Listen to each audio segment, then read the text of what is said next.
యేసుక్రీస్తు వంశావళిలో 14వ తరంలో జకర్యా మరియు ఎలిజబెత్ అనే దంపతులు ఉండేవారు.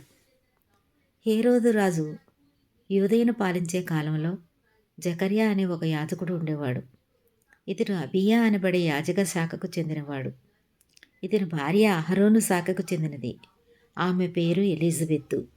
ఈ దంపతులు యథార్థంగా దేవునికి ప్రీతికరంగా నడుచుకుంటూ ప్రభు ఆజ్ఞలు పాటిస్తూ ఏ అపకీర్తి లేకుండా నిష్ఠాపరులే జీవించేవాళ్ళు.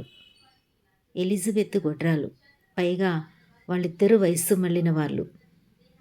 వాళ్ళకు సంతానం కలగలేదు. తన శాఖకు చెందిన వాళ్ళు చేయవలసిన వంతు రావటం వల్ల జకర్యా యాజక పనులు చేస్తూ ఉన్నాడు. దేవాలయంలో దేవునికి ధూపం వేయటానికి వాడుక ప్రకారం చీట్లు వేసి జకర్యాని ఎన్నుకున్నారు. అతడు ధూపం వేస్తుండగా బయట సమావేశమైన భక్తులు ప్రార్థిస్తున్నారు. ధూపవేదికకు కుడివైపున జకర్యాకు ఒక దేవదూత ప్రత్యక్షమయ్యాడు. జకర్యా అతన్ని చూడగానే ఉలిక్కి పడ్డాడు. అతనికి భయం వేసింది.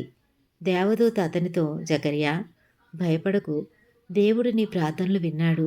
నీ భార్య ఎలిజబెత్ ఒక మగ శిశువును కంటుంది. ఆ పిల్లవానికి యోహాను అని నామకరణం చెయ్యి అని చెప్పాడు. ఎలిజబెత్ ప్రసవించిన తర్వాత దేవదూత చెప్పిన విధంగానే జకర్యా తన కుమారునికి యోహాను అని నామకరణం చేశాడు.